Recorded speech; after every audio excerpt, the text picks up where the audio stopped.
The conversation continues with the Honorable David Ochieng, MP for Ugenya. He is here to tell us why we should be patient with the Kenya Kwanza administration. Mheshimiwa, maandamano day 2 today, yes, as we speak, starting, right? Yes. And the leadership of Azimio is agitating for several things. Number one, cost of living. Yes. Bring down the cost of living immediately. Yes. Chamambo mingi. Yes. Number two, we are looking at electoral reforms. And now one of the things they're talking about is this Kenya Kwanza administration. President Ruto is creating his own electoral commission.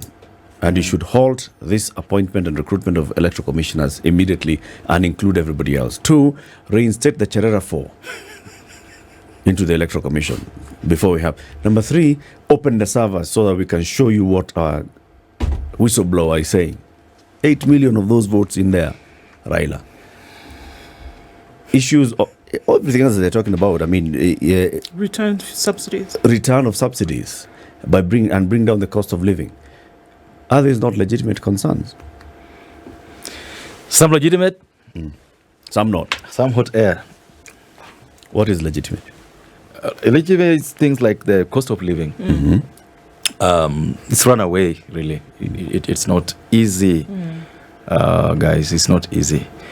Everyone is hurting, even from the ones that depend on barter trade and non-cash economy in the villages to the guys who depend on, Mijengo in Nairobi. It's not good at all. Everyone is trying to just get by, and the reason is simple: that we've had shocks and stress on all what you'd call all the economic fundamentals in the country, things that would make life easy. We've had a very prolonged drought in the country. Now our territorial markets where we get our goods have been bombed, like the Ukraine, and the oil prices have gone very high up, and so everyone is really hurting, if you ask me. And this didn't start yesterday. We've been in this situation almost for the last 18 months, in my opinion. And so the issue is, how do you address it? And it was a bigger issue in the campaigns, really. Everyone was saying how you're going to address it. And I would ask you to check, for example, when Bill Clinton became president, I think in 93, when Obama took over in 07, 08, and generally how economies that are service-based have performed in this situation. Reforms are good. Reforms have to be made. Interventions have to be made to make sure that cost of living goes down. But those interventions, when taken, like in this situation, we are talking about trying to invest in agriculture to make food cheaper. You're giving people seed, you're giving people fertilizer, you are addressing the water shortages in an area where we could do agriculture and all that. You're trying to consolidate the economy by putting together austerity measures. I think the president and his team, in my opinion, have tried very much to be modest about what they're doing. They're not shouting about what they're doing, but I think they're doing a lot. But the result of this that is being done will not be felt immediately. It takes a while. It will take, for me, in my estimation, by the way, people talk about 6 months. It will take another 18 months before we get back to where we can say we can get by. And so, addressing the cost of living, and just to go back to, I was in Azimio. We also had our own issues about the cost of living. So we all believed, both sides believed that the cost of living had to be addressed. The only issue was, how are these going to be addressed? One side was saying we'll send 6,000 shillings to the indigents. The other side was saying, no, we just need to get guys proper agriculture inputs and get us going by and try to create jobs. And I believe that the one that is most sustainable is by getting guys back to work, getting guys back to their farms. And that's why 2-3 days ago I said that if your issue is the cost of living, and the biggest chunk of the cost of living is cost of food, and it's raining, and you accept that one of the reasons why you don't have food is the prolonged drought. It's raining. Tell your guys to go back to the farms. Tell your guys, and this is why I fault my former party leader, that he's got a very strong voice, let me tell you. A voice that can shut down the town. His voice can shut down the country. And I believe if that voice was used to tell Kenyans, and especially supporters, to go back to their farms and do this so that they get food, we'll get better. Mheshimiwa. So I believe that is an issue that has to be addressed.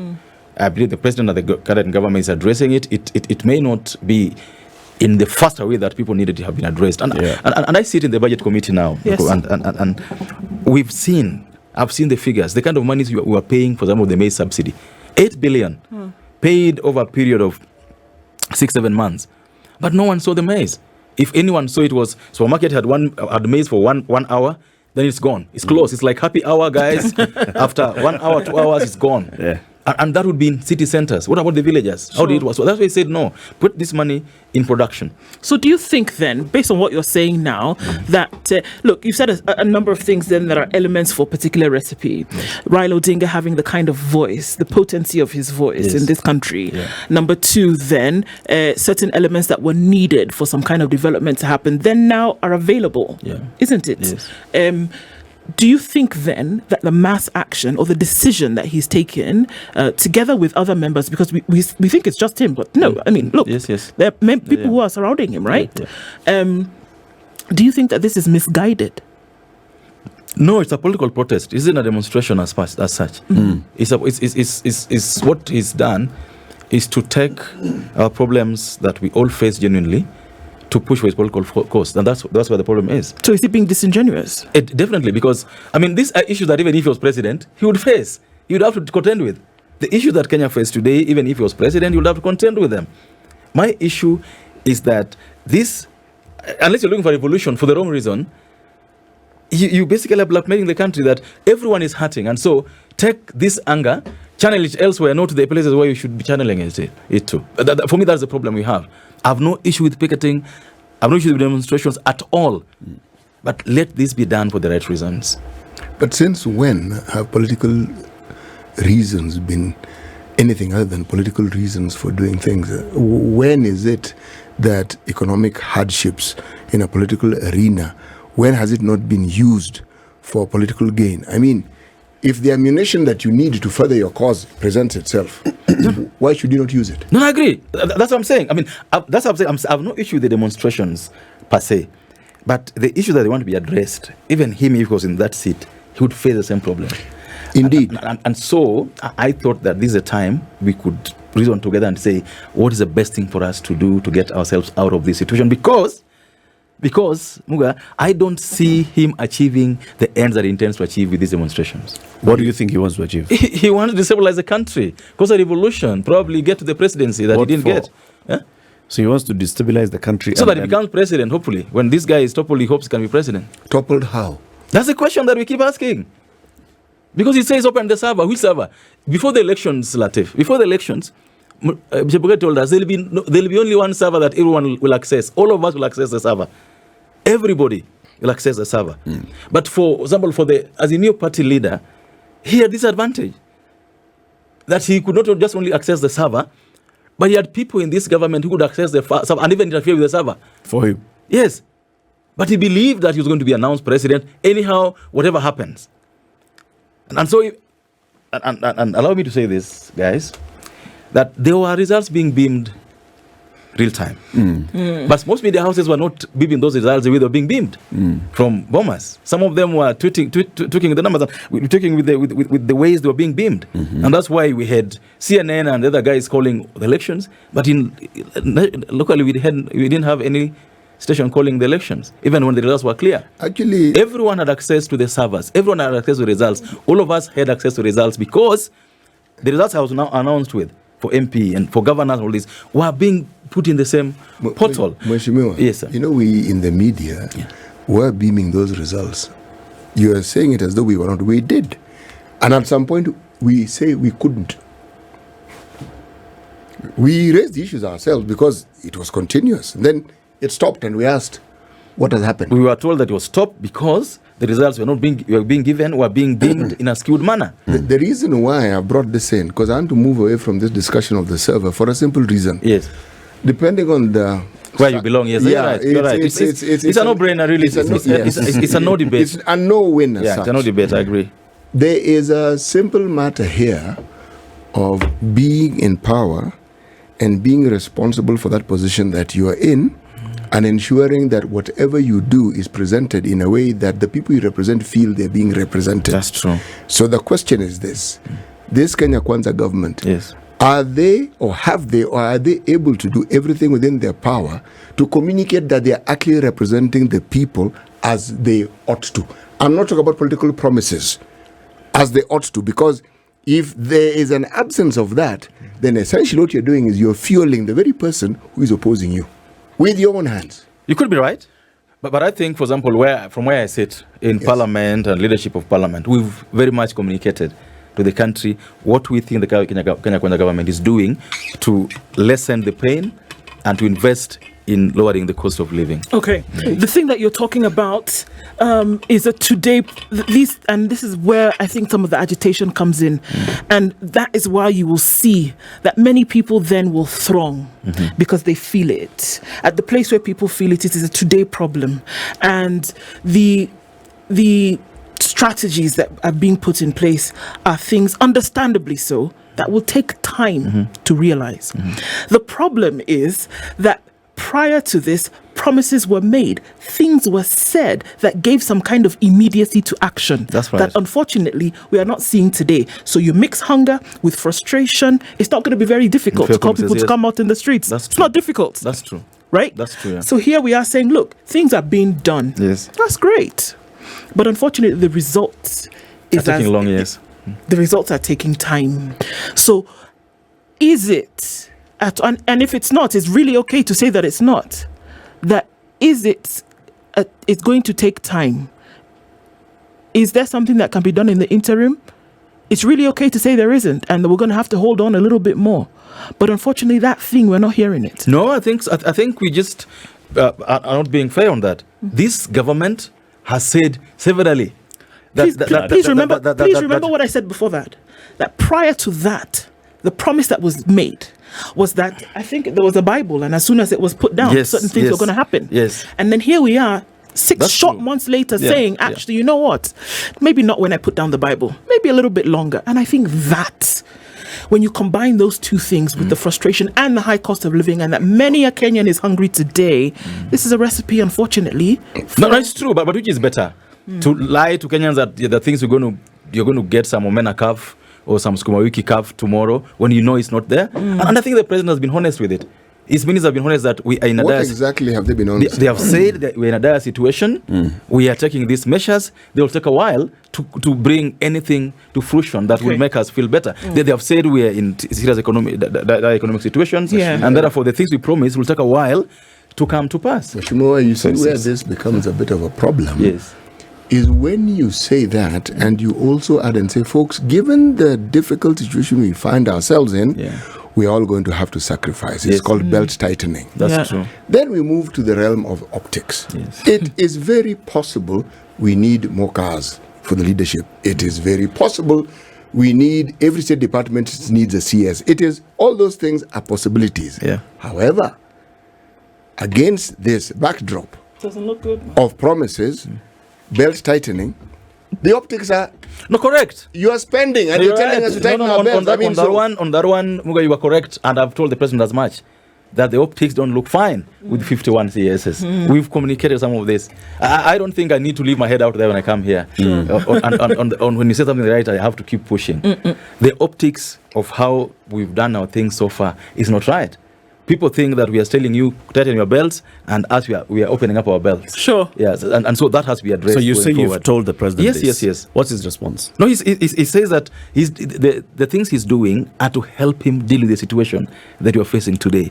He believes that the decisions he's made so far are to help him deal with the situation. And you know, when you're elected, I'm going to laugh if I'm going to do this, that when you're elected, we assume or we hope that you do things in the best interest of the country, and we allow you the benefit of the doubt. It's only 6 months.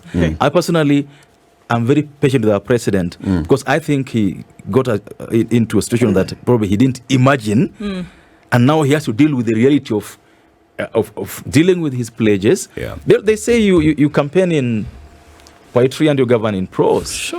He just needs to communicate more in my situation where we are, the things he's doing to deal with the issue, and where he thinks things are not being understood, he needs to make people understand what's up. But above all, do what Muga has said. You're a level-headed man. Don't ask us to tighten our belts And you then see you're your doing this on the ministers side. around town, globetrotting, walking around in choppers and doing things that generally do not resonate or do not look like. Yeah, that's right. So on that issue, I don't think we need to quarrel. That is perfect. Yeah. Government should behave in a manner to show Kenyans that. Now, previous to your coming here, we had the national chairman of SUPKEM. Yes, I saw him.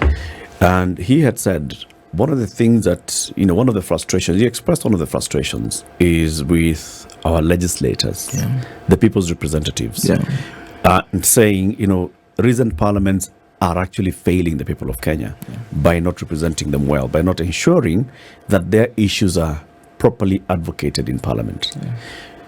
Like Ndu was saying, you sound like a level-headed person. And whatever things that you're talking about here this morning, do you raise such issues in parliament? Do we hear those voices in parliament? You are in the budget committee, right? Yes. Okay. So have you completely been convinced by the National Treasury when it says it wants to spend 400 billion shillings more in the next financial year? You approved that. When it says that we want only to increase 30 billion shillings to devolution in the next financial year, and yet the national government is going to spend 400 billion shillings more, do you approve that? When you look at, the money that is going into very many other things in terms of operations of running government, cars, vehicles, services, transport, meetings here and there, conferences, and over half a billion, 500 billion shillings is going into that. Are you okay with that? Do you raise objections? We have raised, for example, in the current budget process statement, we've moved so much of the monies, the coming budget. See, most of the monies are going to those areas that we think are important: agriculture, industry, education. We think that more money should move there, and we have a consensus on that issue, that we will not just be budgeting the way we budgeted before. Recurrent takes 7% of the money, 30% goes to development, and then you only disburse recurrent, you don't disburse development, and the year ends without anything serious happening. And so I can tell you all the issues we've raised. And we've got a very interesting budget committee this time round. We are saying that we want to really do the budget. We don't want the ministers to come to us and tell us this is what their budget is. And so we are unpackaging that very much. The government somehow again also has to run LATEF. And there are things that once you agree that this is at this studio, people may think you make money every day, LATEF. But if you think of the sunk costs to set up this studio, it's so much. That's true. And if you told someone this kind of money I've spent to set up, they tell you, but where did you put the money? And so there are things, for example, that will just have to be spent money on. Like, for example, the other day I had people saying it's wrong to give Mudabari's office money. This is a new office. It has to operate. It has 2 PSAs. It has staff. I don't think it was his office. I think it was the spouse that was. No. The issue was his office. Even his office. His spouse has no budget at all. Zero budget.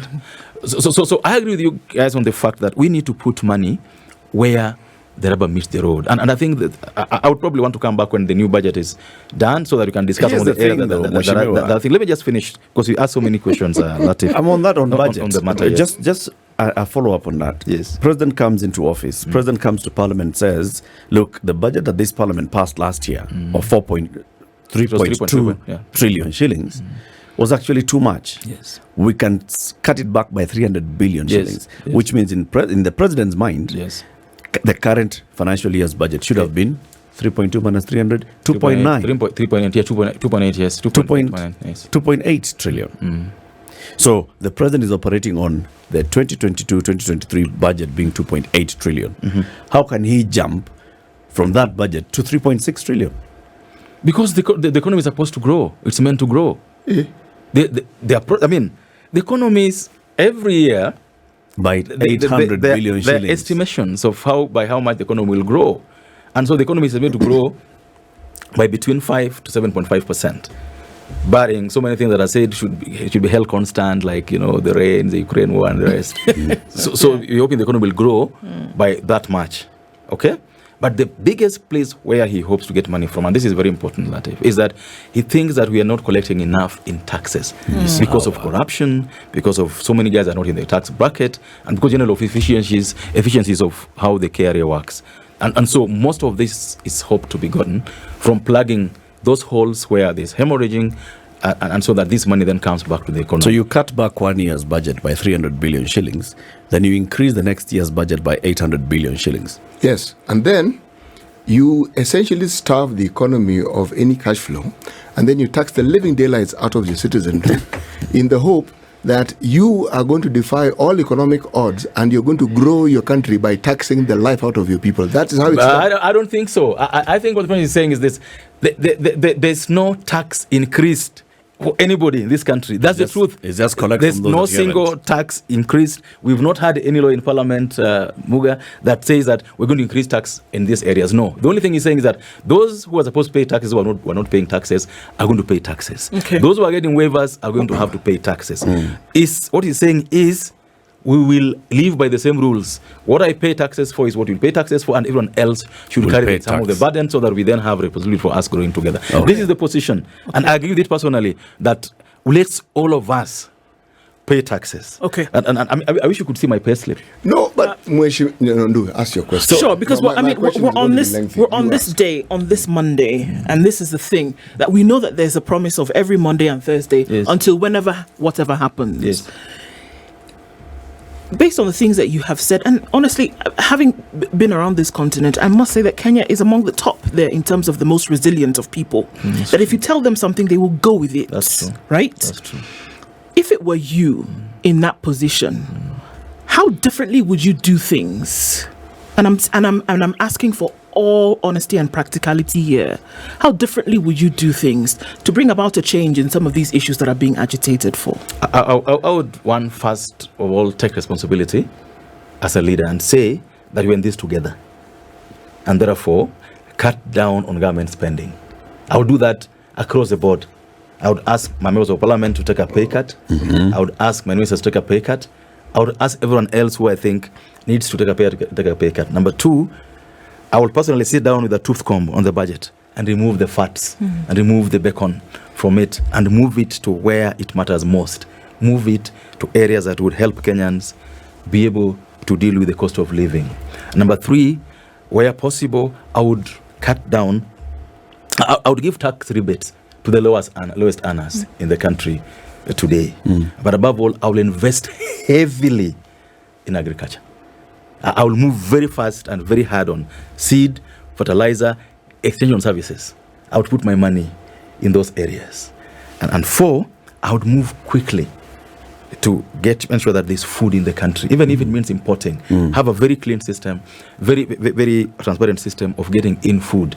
Give people quotas. If you have resources, you can bring maize up to this number, bring this maize up to this level. We know where this maize is going, and put quotas and say that the maize that will come through Busia will go through Busia border, will go into Siaya up to Migori. The maize that will come through Namanga will go, and we are able to check how much is coming in and be able to ensure that people get it at good prices. Other things I would do. Number three, the biggest other issue that's happening today that our person would deal with school fees.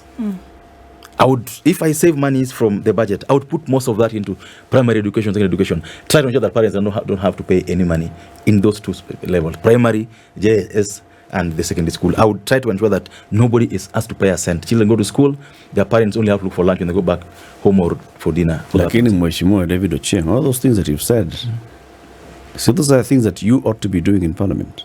No, you can't do them in Parliament because Parliament passes laws and the executive implements. But you just said that this budget committee is not going to be surpassing, it's going to be making the budget. That's what I've told you. And if you look at the budget policy statement, you will see what we're saying there, that we want to put more money in those areas I've just told you about. If you don't put money into devolution, agriculture... No, devolution, by the way, I need to talk on that. Devolution, actually, the function of how devolution gets money is in the law. But if you listened to me last week, by the way, and probably you need to listen to some of the things we say in Parliament. If you listened to me last week in Parliament, I said that I would put more money, personally, if I was president, I would put more money in devolution. I would go out of my way to give them $500 million. As long as we have, I mean, sometimes by the way, Parliament has very good debates. I personally believe that when members of Parliament are fighting for CDF to go to the constituencies, we should be fighting for money to go to the counties because we devolved the most important things. We devolved water, we devolved health, we devolved agriculture. So I would put more money in that area, but above all, try to ensure that counties that get money use the money well. The corruption in this country, Latif, is going to be our bane. If we don't deal with it at the national level and at the county level, and personally, when I talk to the president, I tell him, if we don't deal with the corruption, we can have the best ideas. We can demonstrate what we want. Mheshimiwa, thank you for joining us. No, but before I go, Latif. Time for the news, boss. No. I want to talk to the demonstrators. If you have a chance to go to the streets, I request you, be peaceful. picket, don't touch another person's property. Thank you. Asante sana. The Honorable David Ochieng, MP for Ugenya constituency.